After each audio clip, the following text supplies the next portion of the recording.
Worst thing comes to worst, I die a tragic death or some and I'm not able to see out my dreams, I at least want to know that the kids perceived my message and were able to make something of themselves and able to take my message and use it and turn it into something positive and to at least have a good life. I at least, if I'm gonna die or ever be a sacrifice, I want to make sure that my life made at least 5 million kids happy. You already know what it is. It's your boy Laid Back with another reaction, another review, another episode. Hey, TikTok, you up to bat.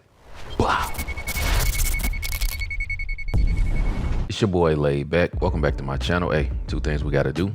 You gotta hit that subscribe button. I'm drinking this water. You already know what it is, man. You are the prize in 2025. You are the prize in 2025. Make sure you hit the like button. Make sure you hit the like button. Make sure you hit the notification bell. Stay up to date with all the videos we back. If you haven't, you should cop, man. I'm just saying, the merch is fire. It just dropped and it's super dope. But we back, man. We got mysterious deaths in the celebrity space, man. So this is gonna be very interesting. You make it to the end of this one, you a real one for real. Make sure you put that. Let's go ahead and get into a Fire Squad. What's poppin'? Let's get it. All right, so this is why everybody thinks Diddy, Tupac. So you know the whole mystery surrounding Tupac? Well, it's not a mystery. This guy told police a long time ago that he's the one who did it. Now I know what you're thinking. Well, that doesn't look like Diddy. And well, you're right. His name is Keefe D. And he was friends with a guy named Diddy. And well, Diddy had a problem. And his problem's name was Suge Knight, a record executive who had a reputation for violence. And well, one day during an awards show, he says, "Join my record label. I won't dance around in your videos like some other people." Right. Everybody looked at Diddy. Diddy said, "What? No, he's not talking about me." Diddy's boy said, "Diddy, come on." Diddy said, "I'm gonna go talk to him." So he goes over to Suge Knight. He runs into a brick wall. He said, "What is wall doing here?" His boy said, "Diddy, look up." Diddy looks up. He said, "Oh." Suge Knight said, "Is there a problem?"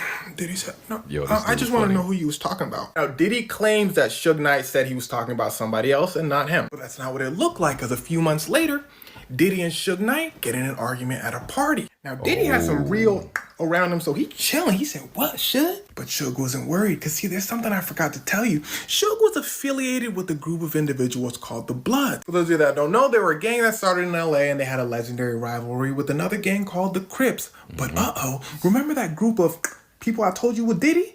They were from the Crips. So the argument escalates to like a scuffle. Suge Knight and his really close friend against Diddy's crew. Diddy was like, "I thought we was just talking." Security then throws him out.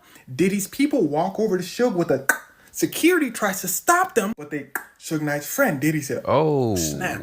Diddy goes home. Diddy said he can't be that mad, right? Diddy's people said, he hung Vanilla Ice off a balcony. Diddy said, so he calls his friend, Keefe D. And well, it turns out Keefe D was also the leader of a group of Crips. Diddy tells him, "Yo, I'm terrified." Keefe D said, "Well, you should be. There's a war going on in LA because of what happened between you guys." Diddy said, "I didn't do nothing." But everybody knows Suge Knight ain't trying to hear all that. So Diddy tells Keefe D he would appreciate it if Suge Knight was gone. It wasn't like an official request. It wasn't too serious until Tupac Shakur. Now, there's something really important you gotta know. Before any of this happened, Tupac was upset at his close friend Biggie and Diddy because, listen closely, when Tupac was in New York, he was recording in a studio. Biggie and Diddy were in another room. At that studio, Tupac gets 5 times after an attempted robbery. But Tupac survives. He tells Biggie and Diddy, "I know y'all knew that was gonna happen." Biggie said, "Boy, do I look like Raven Simone?" But you see, Tupac wasn't just spouting out crazy theories. The guy who Tupac had a relationship with Diddy, and well, Diddy was at the studio. And the streets talk. But not many people know this, but Tupac kind of got over it because he knew it was just a theory. But regardless, the East Coast and the West Coast split. People on the West Coast, where Tupac was from, was saying Biggie in the East Coast, Tupac, but they weren't. Tupac isn't from the West Coast. You know, he was born in New York. Listening to what Tupac was saying, he's saying, no, he didn't. Tupac said, "I just think he knew about it." And here's where things start to get wicked. A song drops from Biggie called "Who Shot Ya?" And it sounds like he's making fun of what happened to Tupac. Tupac loses it. Suge Knight approaches him and says, "Hey, you hate Biggie and Diddy. I hate Biggie and Diddy. Why don't you join my label?" Tupac also didn't have much choice because Suge Knight paid his bail, but that's besides the point. They team up. Tupac says, "Sure. Also, I should probably let you know I have the potential to end this whole thing." Tupac had a nuke called "Hit 'Em Up," a song considered as the greatest diss track of all time, where Tupac is going in on Diddy, Biggie, and anyone associated with them. Suge Knight said, "God damn, why didn't you release this? Well, the story goes, somebody slid Diddy a copy of Hit 'Em Up. Diddy said, yeah, he can't release this. So Diddy takes the beat and Diddy's label records a new song over it. Tupac hears the song and he is pissed. But he holds on to his version so he could really make it venomous. And here's where things get wickeder. Biggie and Diddy are flying out to LA for an award show. The pilot said now arriving in sunny California. Also, Diddy, Suge Knight still looking for you. Diddy said, what'd he say? The flight attendant said, oh, he said, we're cooking for you. Are you okay? Diddy said, oh. See, Diddy was still paranoid about what Suge Knight was finna do to him. And now Tupac on his ass too. He freaking out. Biggie said, chill, yo, they're not gonna do nothing. They did something. Biggie and Diddy arrive at the award show. Tupac wins an award. But they don't let him go on stage because the award show knew what he was on. They saw him backstage. He said, is Diddy here? They said, no, you can't go outside. Biggie then wins an award. Biggie then goes backstage with Diddy. Suge Knight and Tupac are backstage and it gets to cracking. Them boys start scuffling. Something important to note is the whole time Crips and Bloods are like mixed into this whole thing. Biggie's friend goes, man, what's good? He brings out the... But everybody gets separated before it could really escalate. And it's at this point Tupac is infuriated. Suge Knight tells him, drop the song, drop the nuke. Tupac throws the song away, walks in the studio, and explodes on the track. He goes off and records a way more violent and venomous version. Suge Knight was like, oh snap. Tupac then releases a song and it is a hit. Everyone's listening to it. But Diddy hears something else. He hears the anger. And Tupac was known to be a loose cannon. So he hits up Keefy D and he says, remember what we talked about Suge Knight? We'll add Tupac to the list too. And everything comes to a head in Las Vegas by pure coincidence. See, Mike Tyson's having a fight in Vegas and he invites his close friend Tupac to watch his fight. But Keefy D and Keefy D's nephew are there. Now pay attention, we about to start zigzagging. Somebody from Suge Knight's crew sees Keefy D's nephew. They tell Suge Knight, hey, that guy's part of the Crips. Suge Knight, blood affiliated. So they put the pause on Keefy D's nephew. Keefy D's nephew goes to Keefy D. He says, Suge Knight and Tupac put the pause on me. Keefy D says, well, I guess the Diddy deal is on. Focus. Keefy D then goes to a guy named Zip, a big-time street guy whose job is to make sure this whole thing goes according to plan for Diddy. Zip tells Keefy D, Diddy said $1 million. How do he know all this? How do this dude know all this? Remember, your main target, Suge Knight. Keefy D says, gotcha. Suge Knight and Tupac are driving through Vegas when Keefy D and Keefy D's nephew pull up beside him. Keefy D gives his nephew the nephew is pissed because Tupac really put the pause on him earlier. So the nephew goes, boom. First shot grazes Suge Knight's head and Suge Knight ducks, exposing Tupac. The nephew says, well, boom, boom, boom. Tupac passed. Now, you gotta understand, this is Tupac Shakur, one of the most famous people in the world. The FBI and the police are going to figure this out. In fact, as soon as Keefy D gets home, the FBI starts watching him. They said, boy, come on. Keefy D said, y'all got evidence? The FBI says, not yet. But you sell stuff, don't you? This kind of stuff. The FBI says, cool. The Colombians who supplied Keefy D said, the FBI, oh no, you got it. So Keefy D loses a bunch of money, but he says it's all good because Diddy said he was gonna pay me. He calls Diddy. Diddy ain't answer the call. He goes to Zip. Remember the middleman? Zip says, Diddy ain't give me the money. He tracks Diddy down and says, boy, you better give me that money. Diddy says, I gave it to Zip. Everyone said he gave it to Zip. Long story short, he never gets the money. The FBI finally cracks on him for the business. Keefy D says, well, I hate Diddy, so how about I just give you info on what happened to Tupac? Keefy D then goes into extreme detail about how Diddy hired him. Now, this is what the LAPD wanted all along. They formed a whole task force to figure out what happened to Biggie, not Tupac, because Biggie's mom was suing the LAPD when Biggie got in Los Angeles. So the LAPD went hard in investigation, which led them down the Tupac rabbit hole. By the way, they're pretty sure Suge Knight Biggie for revenge for what happened to Tupac. Now, a member of the LAPD task force named Greg Kading came out and said, yeah, everything Keefy D said matched up perfectly with our investigation. Wow. We're pretty sure Diddy did it. I don't know what you're thinking. Well, if they had all this evidence, why didn't they solve it? Well, for one, the city of Los Angeles shut down the task force after Biggie's mom dropped the lawsuit. For two, according to Keefy D, the FBI told him that there wasn't enough evidence to link Keefy D and Diddy. More specifically, since Diddy paid Zip and Zip didn't pay you, there's not enough evidence. And since Diddy is a billionaire with the best lawyers in the world, they need strong evidence. And Diddy's lawyers are just gonna say Keefy D said all this to keep himself out of jail. But Keefy D gets arrested anyway for Tupac because he writes a book about the event. He said, I thought I had immunity. opportunity. The Las Vegas police tell him, no, you had an agreement with the LAPD for those specific charges. We found new evidence and, well, you finna get life. But I think the most interesting part is since the cases are technically unsolved, you can't say Diddy did it. But the police and rappers in the industry have been saying for decades. 50 Cent really early on said, yeah, by the way, Diddy did it. Eminem makes a song listing out what happened saying Diddy did it. It was the worst kept secret in the industry. But Diddy will probably never get charged for it. But also, I don't think the FBI cares because I'm sure the way they see it is he's going to get life for all the other stuff he did. So, Not technically. 4 years.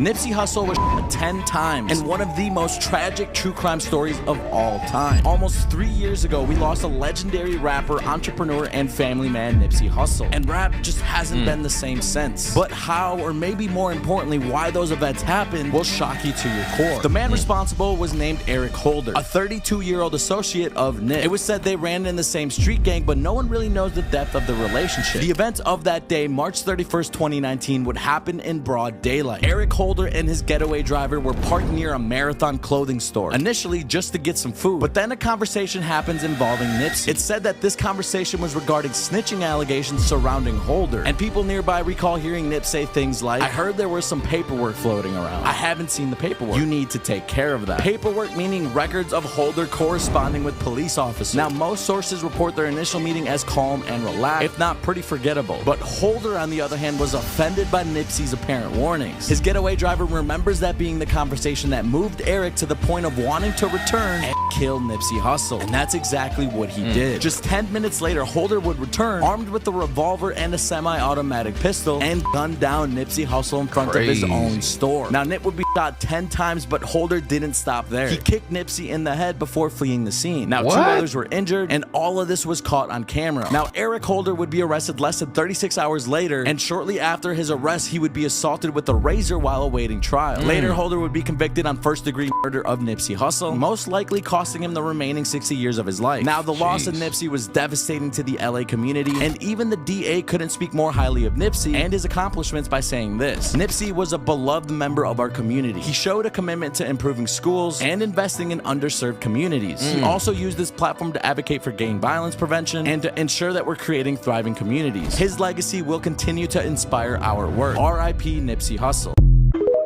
Man, rest in peace to all these people in this video, man. Nipsey Hussle was a legend, had a lot going for him, was super innovative, super creative. Crazy, man. Rest in peace to Nip, for sure. I got off the phone with my son at 6:04. I got a call at 6:12. My son was dead. The detective called me. He say,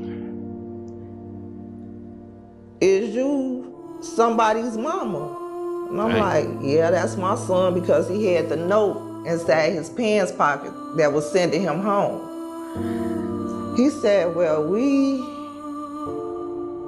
want to call you and let you know there's been a shooting and he's been involved.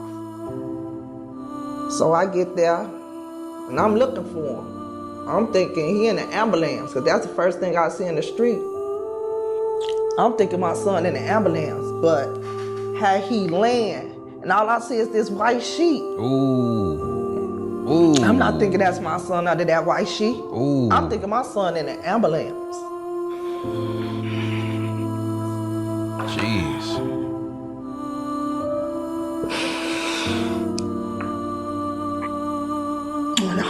See, this is the tough part about these situations here. The family be devastated, ripped apart, torn apart. It's not just the person that you take away from the family. It's just everybody that's connected to that person is going to feel the results of said thing. It's crazy. My son.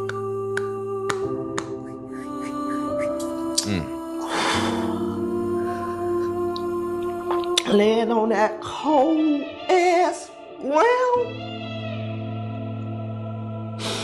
I knew I gotta get over there to be with my son. They tried to take me away from the scene. But me and my family, we stayed there because his wife was out there so long that the concrete, because he was, half his head was on the concrete, the edge of the curb. And the other half was not. He had laid there that long that the concrete print had got embedded in his head. What? Damn. Took them people 6 hours. 6 whole hours to come and get my baby out them fucking streets, man. Orlando Anderson is absolutely, positively the murderer of Tupac Shakur. The key figures in the murders of Biggie and Tupac are, of course, their labels, headed by Sean Combs, which is Bad Boy, Biggie's label, and Suge Knight, which is Death Row, Tupac's label. If you look at it like a pyramid, and you had Bad Boy Records with Sean Combs and Death Row Records with Suge Knight, and then beneath them was their rappers, Biggie and Tupac, and then beneath them was their entourages or gang associates, which were the Crips and the Bloods.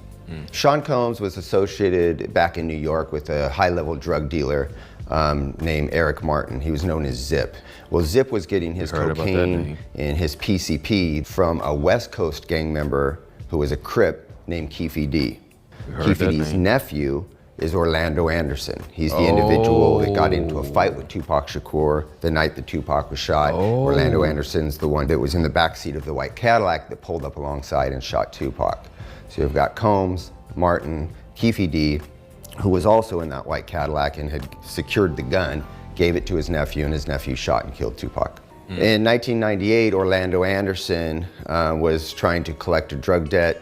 He was in Compton at a car wash, and he got into a confrontation where guns were pulled out, a shooting, an exchange of gunfire, and Orlando Anderson was killed at that time in 1998. Well, for Sean Combs, I mean, what are his choices really? I mean, is he gonna come out and confess to his association with the killers of Tupac Shakur? I mean, that would be professional suicide. He doesn't have a lot of choice but to try to distance himself from the facts as they are. But you also have to understand Combs' position at the time. And it's very understandable, this sense of fear and dread and desperation that he was facing, because he knew that Suge Knight and Suge Knight's goon squad, his gang member associates, were after Combs.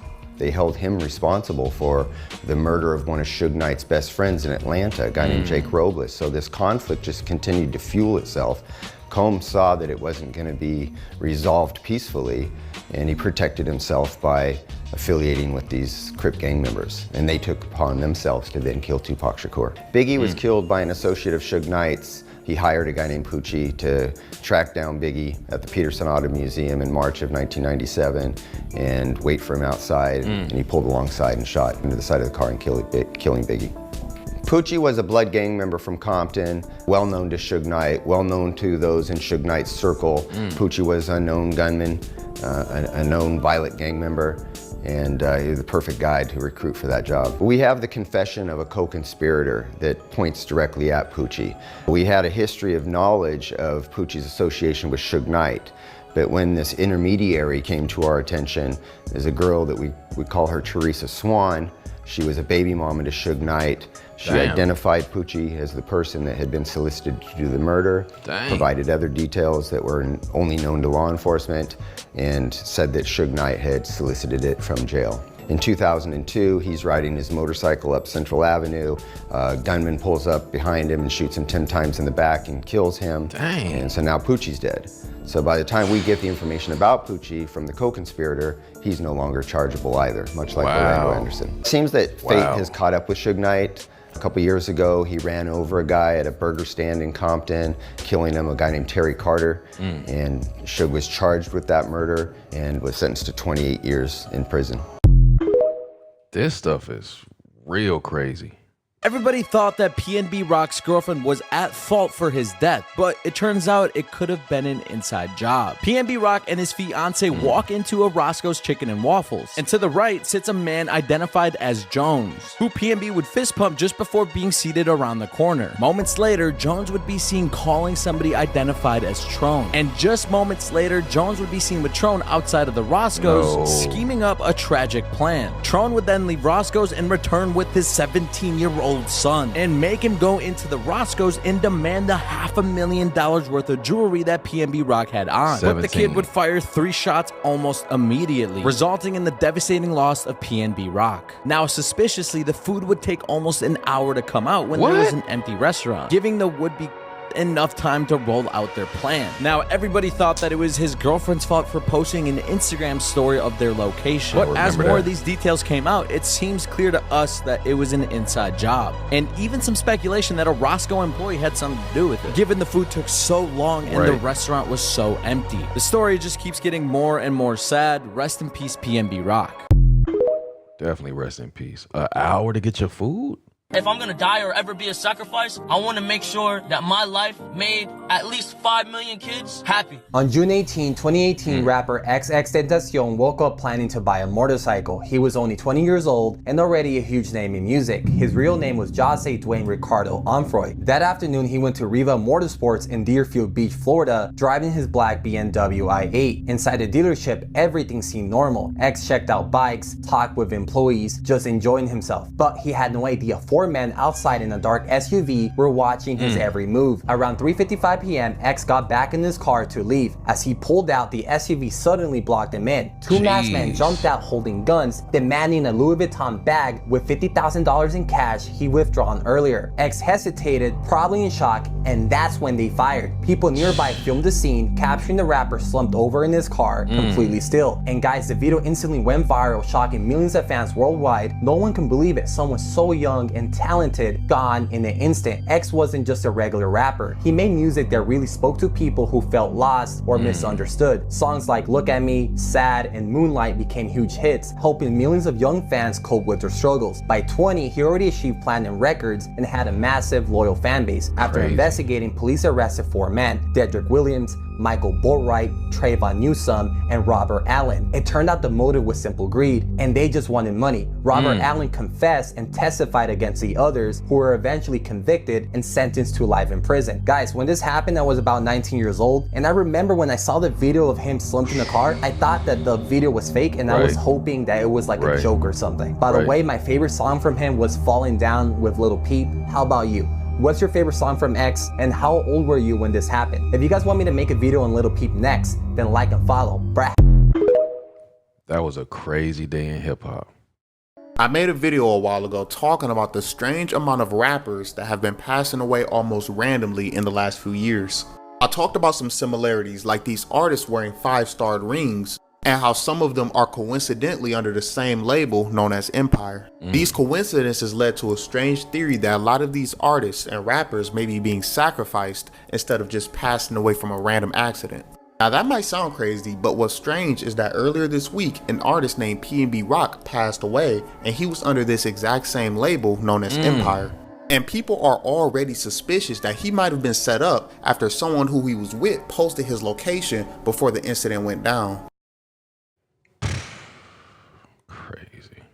Tupac was murdered without question. Tupac. The FBI was had Tupac and Big, for that matter, under surveillance for at least a week prior to the murder. So that means even the murder was caught on tape by the FBI. Now, mind you, Pac was a serious threat. His mother was Afeni Shakur, former leader of the New York City Panthers.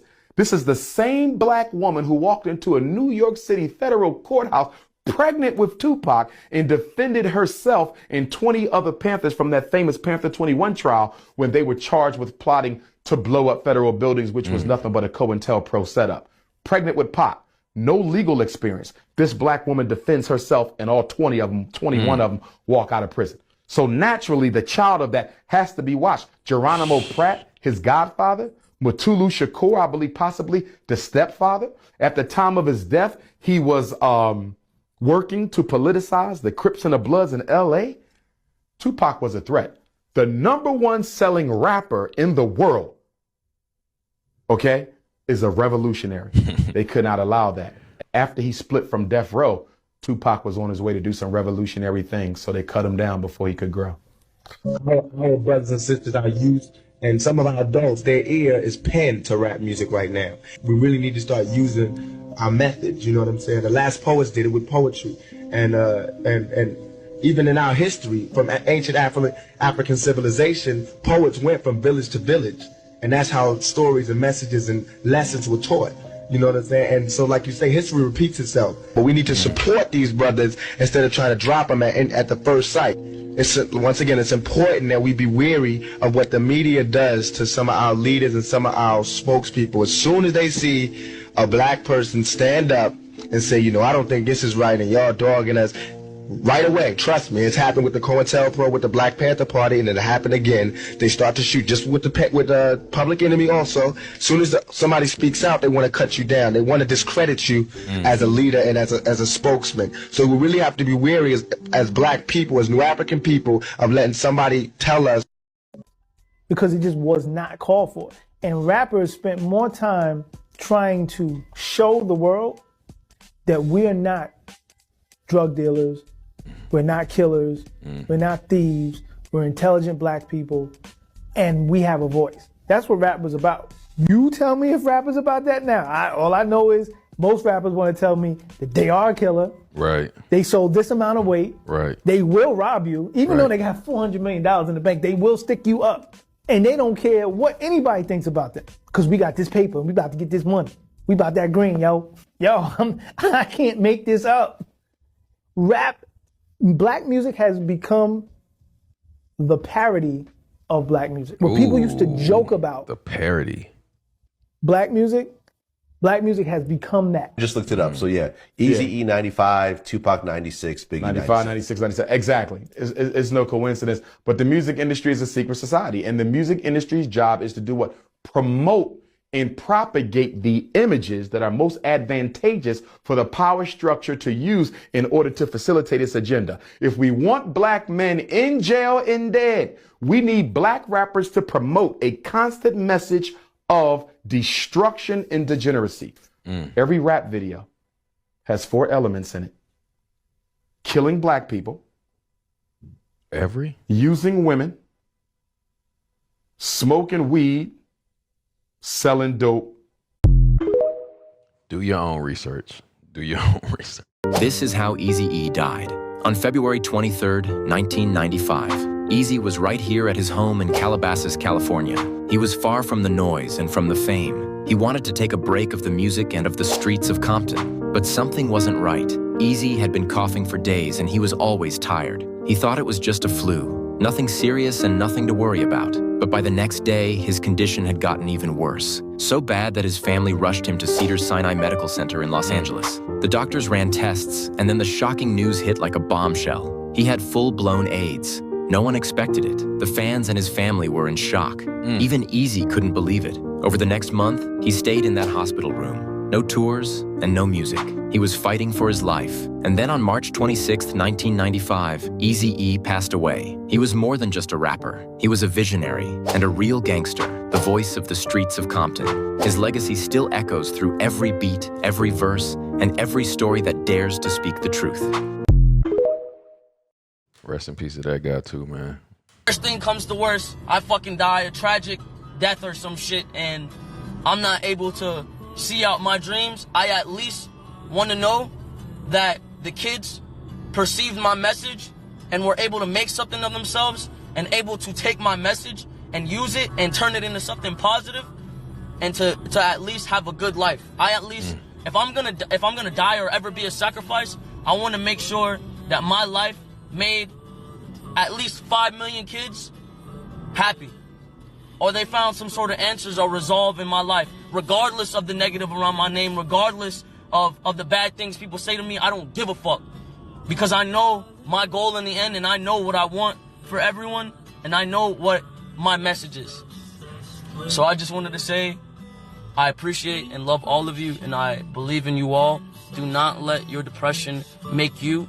Do not let your body define your soul. Pin went right and started shooting. Yo, that dude was different, bro. XXXTentacion was a different type of individual, man. Very special, different type of guy. He had his issues. We all have our issues. We all have stuff that we going through and stuff like that.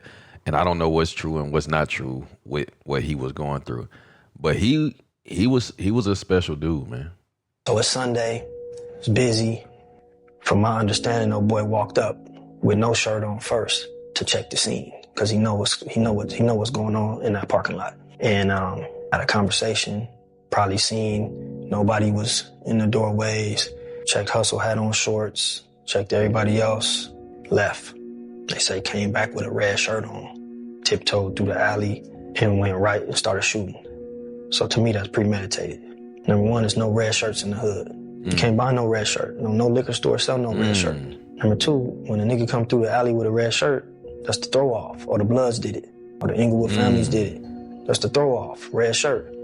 So for me, he felt he was supposed to do a job or somebody sent him or whatever, and he was nervous. He was supposed to hit that alley with that red shirt immediately, but he didn't do that. He came in and he wanted to check the scene. He wanted to make sure he wasn't getting into a shootout.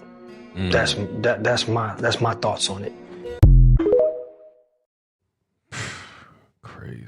Those celebrity deaths that seem sus to me, part 5, I think, or 4. This has been popular demand, Juice WRLD. I'm not gonna lie, I didn't really know much about Juice WRLD before seeing him in the comments. I knew that he passed away and I knew that he was a rapper, but that was about it. I had to do some good searching for this one, and this one is pretty interesting. So people believe that, like Tupac, Juice WRLD faked his own death. Did he? I don't know. There's not a lot of evidence like there is with Tupac, but I can see why people would say that. So apparently in 2017, the rapper tweeted that he wanted to get famous for a couple of years and then fake his own death. He ended up dying December 8th, 2019. So I guess before his death, there was a trend where people would take his song Lucid Dreams on TikTok and like fake a seizure. And then he actually ended up dying of a seizure. And he wasn't an epileptic. People also believe this conspiracy because of things that he said in his song. Like in one of his songs, he says, "I'm a jealous boy feeling like John Lennon." And him and John Lennon now share the same death date. I also made a song saying 27 Club, we're not making it past 21. It died 4 days after turning 21. Running out of time, so follow me for more conspiracies and comment what you think.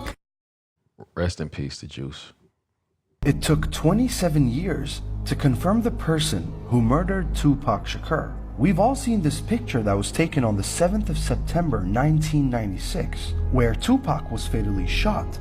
But till today, the authorities weren't able to figure out who shot him. But as of the 30th of September 2023, someone was finally arrested. For 27 years, the family of Tupac Shakur has been waiting for justice. Arrested? We are here today to announce the arrest of 60-year-old Dwayne Keith Davis, aka Keefy D, for the murder of Tupac Shakur. Dwayne Keith Davis, aka Keefy D, a childhood friend of the NWA frontman Eazy-E, is an American member of the California-based gang known as the Southside Compton Crips. However, he is now 60 years old, but regardless of his age, peace and justice are two sides of the same coin. Bro, what the fuck happened to all these niggas? Look at this shit. This is crazy. Bro, 2017 was a legendary year. All these niggas was going crazy. We got King Von, Polo, Playboy Cardi, fucking Trippie Redd, Lil Uzi, Melly, Juice WRLD. What the fuck? Bro, we at everybody. And look where all these niggas stand today. He's dead. Playboy Cardi walking around in thongs. Scamming fucking Aiden Ross and shit. Never dropping a song ever in his life. Lil Uzi Vert I'm not gonna say shit about it. We all know. It's crazy as hell. Like, what the fuck happened to him, bro? Fucking young boy in jail. Like, bro, goddamn. Nigga got 1 million kids now. Ex is dead. Nigga fighting snitching allegations and he's sitting in jail and a whole bunch of shit. Juice WRLD, the best freestyler. I'm not debating, nigga. Is dead, bro. Melly in jail, which I heard he was supposed to get out a while ago. Little Peep dead. The only 2 niggas on here doing good for themselves is Trippie Redd and Polo G. Like, if you wasn't around 2017, bro, you can't even speak on any of these rappers. This nigga genuinely has to be going through it. This nigga lost everyone. Yeah, bro, him and Ski Mask, they lost so many niggas. This is really crazy to look at. Because these are the niggas I grew up listening to. And damn, bro, all these legends. Who was y'all favorite from 2017? And who do y'all think I did the worst, bro? Let me know. That is crazy to look and see that. Right after I heard Tupac got shot, and I was so weak I damn near fell over. I immediately flew to Vegas, and I walked in the room and I seen him laid out on the bed with all kind of tubes in him. And his mom came over to me, and she grabbed me, she held me up, and she said, "Baby, you got to be strong." And I went and sat next to him and was whispering to him, telling him I loved him and to hold on and he was gonna be okay. And even in that moment, his mom was thinking more about me than herself and showing me how to love strong.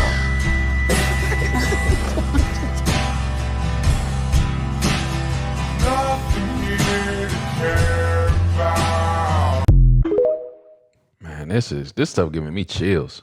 Did Tupac predict his own death? You take a look at Tupac's catalog before he passed away. There were a lot of songs where he is kind of predicting his own death. For example, on If I Died Tonight, first of all, that title is crazy. He says, "I hope they bury me and send me to my rest. Headlines reading unalive to death, my last breath." That's very eerie. That's like really spooky to think about. Then he has this verse on Hold Your Head, where he says, "Don't rush me through the gates of heaven. Let me picture for a while how I lived from my days as a child." Like, bro, these are like lyrics of somebody who's accepted that they're about to die soon. This is kind of crazy. This is one of the creepiest verses I think Tupac ever put out there. It's on Hold Your Head, where he kind of puts out these last words to like a generation that's coming after him. The first bars, "Let these words be the last to my unborn seeds. Hope the reason my young nation in this world agree." Even the "I Ain't Mad at Your" video, like he dies in that video and the whole time he's an angel talking to one of his homies that's still alive. Bruh has a song called "Death Around the Corner." Like, it's creepy, bro. I wish so many more people deep dived into Tupac's career like his real fans do, so they can understand what we mean when we talk about this dude being a special guy. Definitely was a special individual too.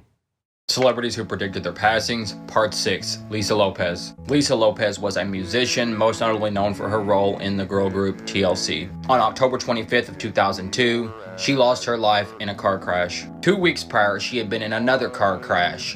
This accident occurred when 10-year-old Baywin Fuentes Lopez stepped off the median and Lisa fatally struck him with her van. In the final weeks of her life, Lisa had described to people the feeling of a dark spirit following her. Both of them had the same last name, Lopez, just one with an S, one with a Z. Wow. She believed that this spirit meant to take her, but instead took the wrong Lopez and would soon come back for her. And then, yeah, just a couple weeks later, her life was gone. Dang. Let's talk the 27 Club since I turned 27 today. The 27 Club is Hollywood's most famous yet unofficial club of famous people who passed at 27.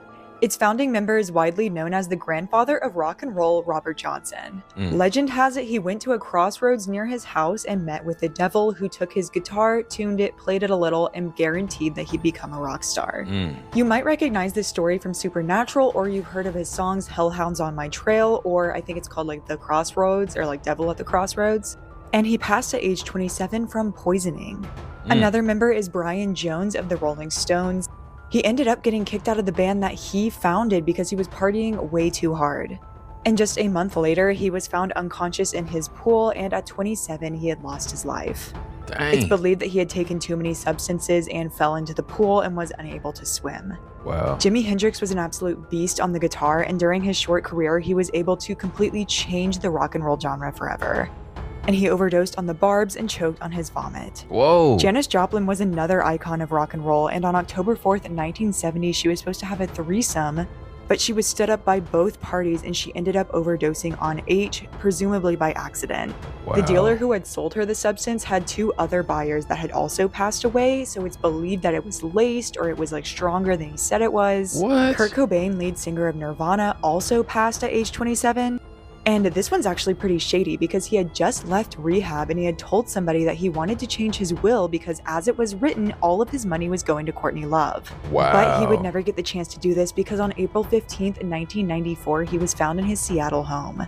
He had put a shotgun in his mouth and pulled the trigger, but the amount of H in his system would have made him unconscious.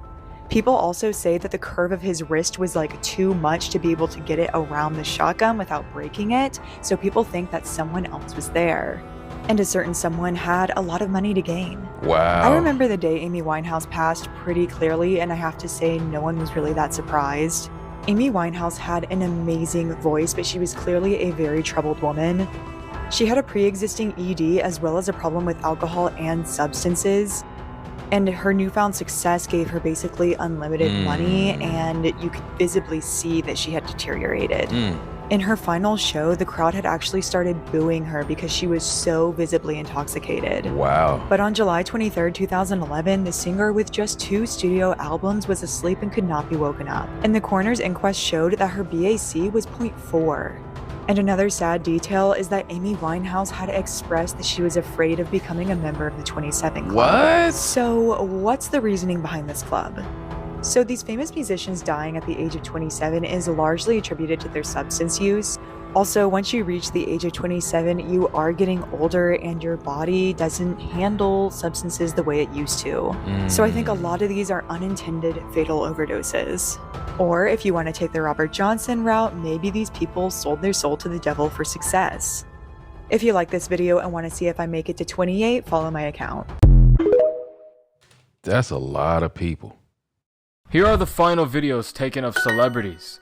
Lil Peep, someone who you may or may not know. This was the final video taken of him before he died in 2017. And his death was the first death in the new generation of musicians that really shook the world. I still remember when I was in school and I found out. It was a big deal. He died from an accidental overdose. A year after Lil Peep died, Mac Miller also died. And this is the final video taken of him before he passed away. He also died from an accidental drug overdose. So boys and girls, don't do drugs. Your mom tells you drugs are bad, listen to her. Please stay away from that shit. Takeoff, another rapper. This was the last video taken of him before he died. He accidentally got shot while playing a game of dice over a few $100s. Rest in peace to everybody in this video. Absolutely. Rest in peace, man. So we all know this man, MF Doom. He tragically passed away October 31st, 2020. It's been about 3 years and we still haven't figured out why or how he died. He was only 49 years old. So today, MF Doom's wife, Jasmine Dumille, finally shared what happened, his final moment. And this is crazy because it all could have probably been prevented. So Doom was suffering from really high blood pressure, which caused him to gain weight and also became very worried about his health. The doctors diagnosed him this medication, which he had a severe allergic reaction to. Jeez. After only 2 doses, the blood pressure medication made his throat and his tongue swell, which made it hard for Doom to breathe. The days leading up to his passing, Doom would call his wife to let her know that he loves her and that he just isn't feeling good. Sadly, due to COVID, his wife wasn't able to see him until after he died. Wow. I guess one of the craziest things about this all is that her legal defense team came out and said that in his final moments, Doom couldn't even ask for help because the buzzer to press was way too out of his reach. Sadly, due to the overswelling and lack of attention, MF Doom passed. Wow. Wow. Imagine that you are just a lonely high school kid, like most kids, where you have anxiety, you have depression, you have paranoia, you feel isolated, you feel alone, you feel undervalued. Imagine if you have all those feelings going through your head, just like everybody else, but in this case, a little bit more than others. Your whole life, no one's ever paid attention to you, other than your girlfriend and your mother, but other than that, no one could give 2 fucks about you. And then randomly one day you just decide to make music, and to your surprise, people actually like it. But more than that, they actually really, really, really like it. And due to the bands that you used to listen to, that's going to be the influence in your new vibe, your new look, your new sound, essentially to the point that you're bringing from the dead a culture that a lot of people thought was dead, and even at some point corny. You revitalize and bring back to life a culture, a sound, a genre that a lot of people were too scared to do. And you become a massive superstar. You move to LA. You have tours in Europe. You are then breaking records with Apple Music, Spotify, SoundCloud, YouTube. Your look is unique. Your sexuality is unique. Your music is unique. And labels everywhere are just crawling to get you signed. You are the hottest underground rapper in the world. But remember, you still have those demons. They never left.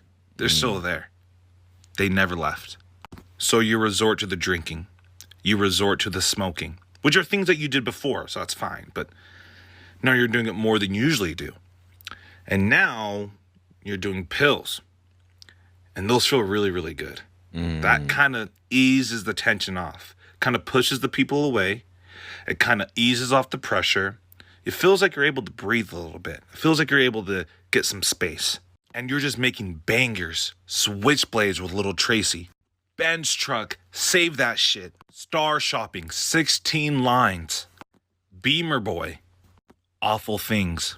It gets so hot to the point where you drop the hottest album of the year and you're still considered underground. A white boy in rap and he's goth. Or emo. I don't know the difference. Tell me, I don't give a fuck.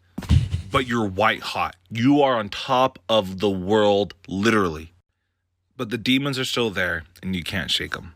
And then on top of that, you find yourself being surrounded by people who say they care about you, but really they care about your fame and they care about your money and they care about your clout. So they give you everything that you want, hoping that they're able to move to the next level. And again, the demons are still there. And so you take it and you take it and you take it and take it and take it. I remember when Little Pete passed. I was living in LA and my friend told me that he passed overdosing on fentanyl. And it hurt, but it was expected.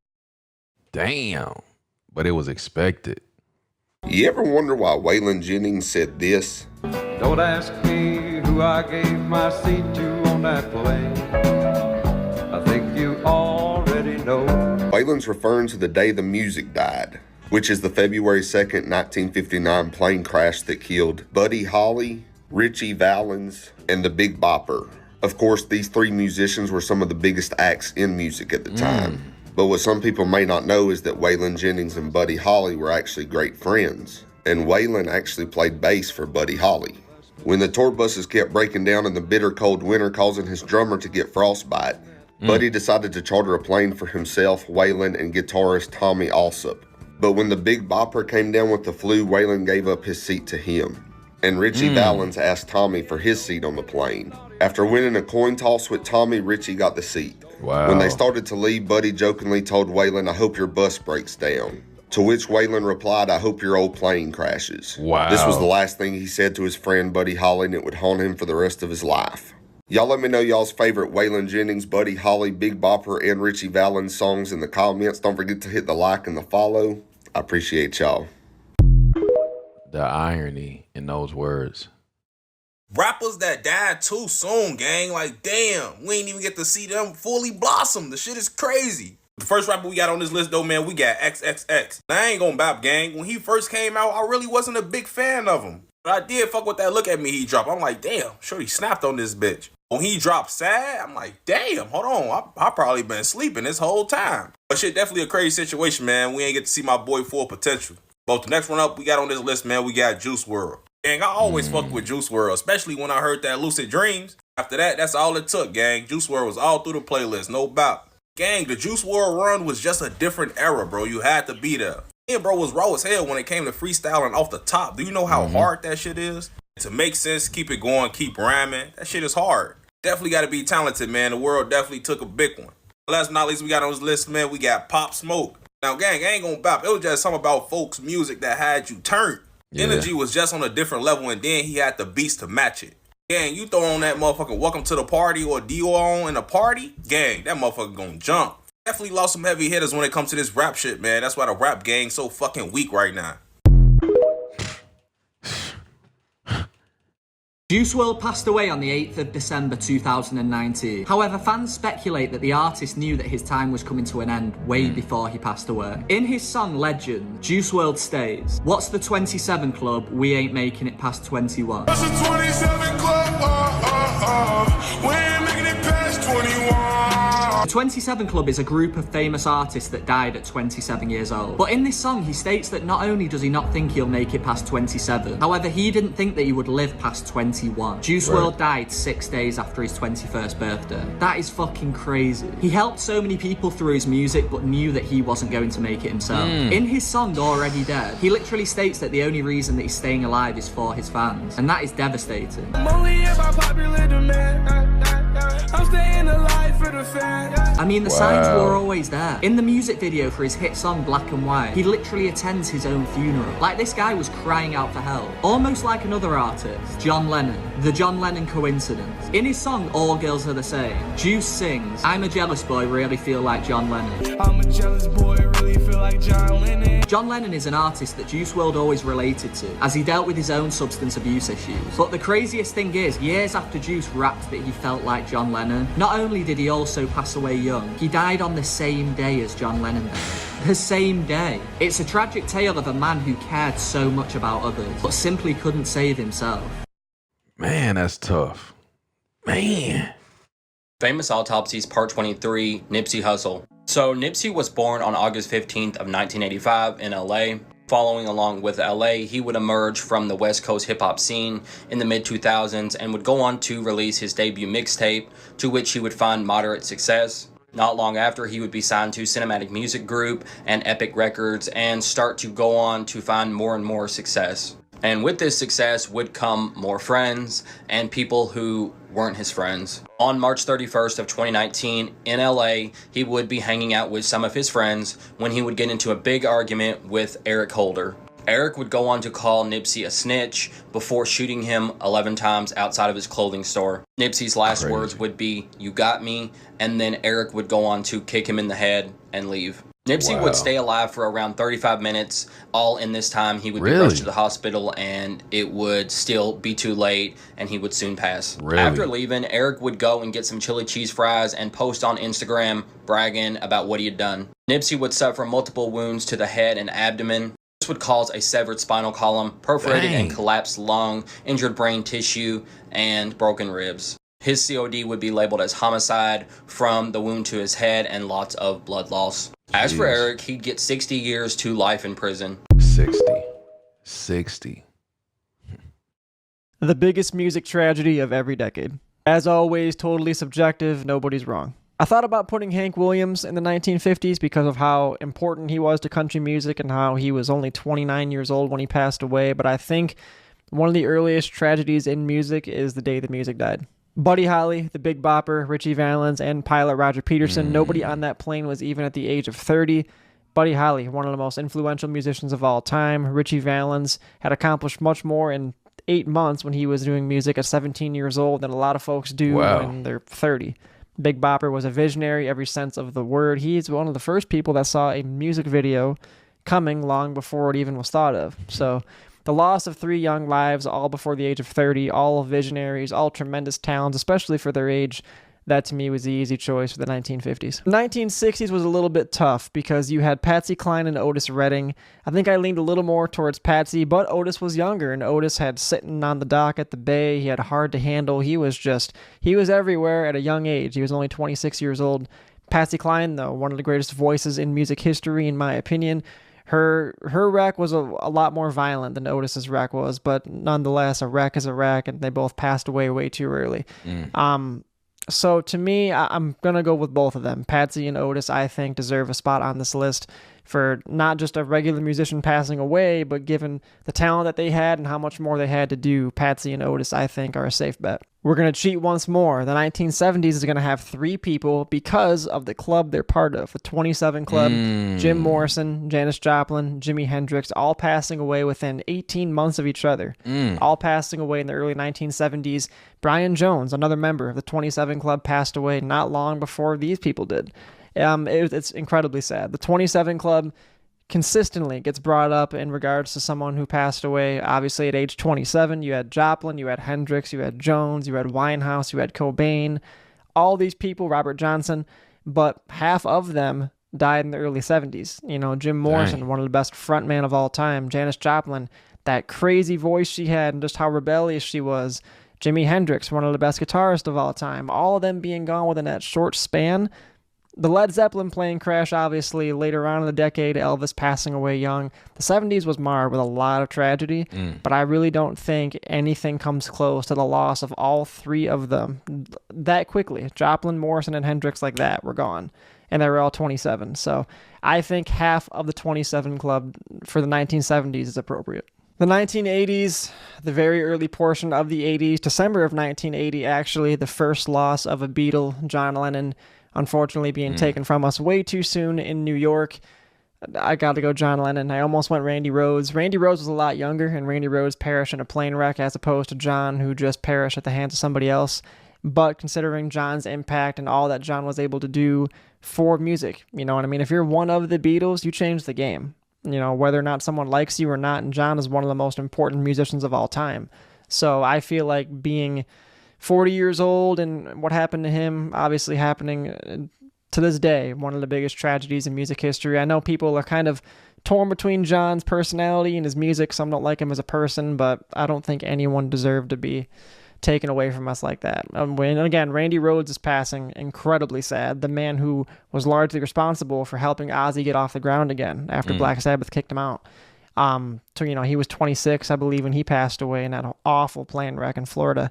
Jeez. But yeah, to me, I just think that John Lennon's passing to this day is one of the 10 most significant music passings of all time, even if he was 40. It's just, it didn't have to happen like that. So the 80s for me, I got John Lennon. The 1990s is Kurt Cobain.